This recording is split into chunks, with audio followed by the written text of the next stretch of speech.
हिंदवी स्वराज्याचे सरसंस्थापक छत्रपती शिवरायांना मानाचा मुजरा करतो। भारतीय राज्यघटनेचे शिल्पकार भारतरत्न डॉक्टर बाबासाहेब आंबेडकर यांना मानवंदना अर्पित करतो।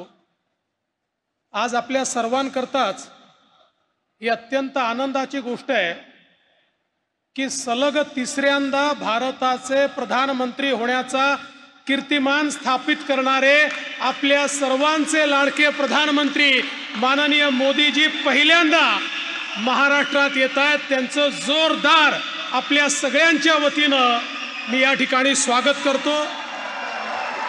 या कार्यक्रमात मंचावर उपस्थित असलेले राज्यपाल रमेश बैसजी, महाराष्ट्राचे लोकप्रिय मुख्यमंत्री आदरणीय एकनाथराव शिंदेजी, सन्माननीय केंद्रीय मंत्री पीयूष गोयलजी, आमचे दुसरे सहकारी आणि महाराष्ट्राचे उपमुख्यमंत्री अजितदादा पवारजी, केंद्रीय मंत्री रामदास आठवलेजी, मंगल प्रभात लोढाजी, दीपक केसरकरजी, या ठिकाणी उपस्थित सन्माननीय खासदार, आमदार, लोकप्रतिनिधी आणि उपस्थित सर्व भगिनी आणि बंधूंनो, आज अतिशय आनंदाची गोष्ट आहे की आदरणीय प्रधानमंत्री महोदयांच्या हस्ते 29,000 कोटी रुपयाच्या कामाचं भूमिपूजन आणि लोकार्पण होत आहे।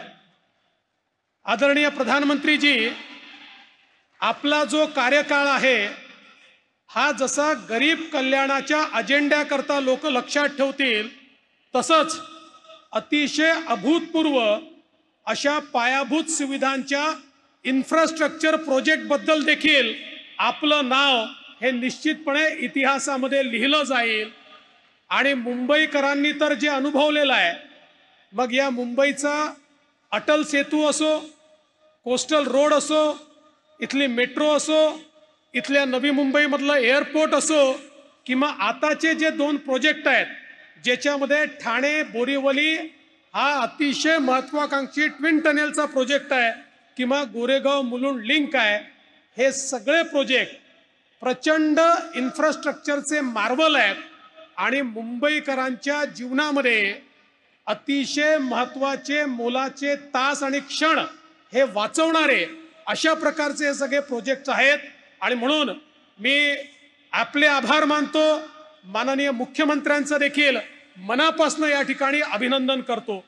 माननीय प्रधानमंत्री महोदय, आपल्याला मी आठवण करून देतो की आपल्याच हस्ते आम्ही 2018 साली एक संकल्प लॉन्च केला होता की मुंबईमध्ये कुठल्याही भागातनं कुठल्याही भागामध्ये 59 मिनिटाच्या आत म्हणजे 1 तासाच्या आत सीमलेसली पोचता आलं पाहिजे, अशा प्रकारचं इन्फ्रास्ट्रक्चर आम्हाला तयार करायचं आहे।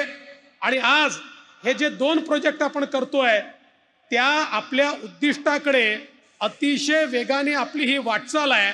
आणि ज्यावेळेस आपल्याच हस्ते आमच्या अंडरग्राऊंड मेट्रोचं या ठिकाणी उद्घाटन होईल, मला विश्वास आहे मुंबईतलं चित्र हे पूर्णपणे बदललेलं असेल आणि याचं संपूर्ण श्रेय हे आपल्याला आणि महायुतीच्या सरकारला या ठिकाणी मिळेल। आणि म्हणून आपला अधिक वेळ न घेता या ठिकाणी आज जे विविध प्रकल्प आपण आम्हाला दिलेले आहेत त्या सर्व प्रकल्पांकरता आपले आभार मानतो। पुन्हा एकदा तमाम मुंबईकरांच्या वतीनं आणि महाराष्ट्राच्या 12 कोटी जनतेच्या वतीनं आपले मनपूर्वक स्वागत करतो आणि माझं बोलणं संपवतो। जय हिंद, जय महाराष्ट्र। CEN न्यूज, देश प्रदेश की ताजा तरीन खबरों के लिए CEN न्यूज को सब्सक्राइब करें और रहें पल पल की खबर से हर पल बाखबर।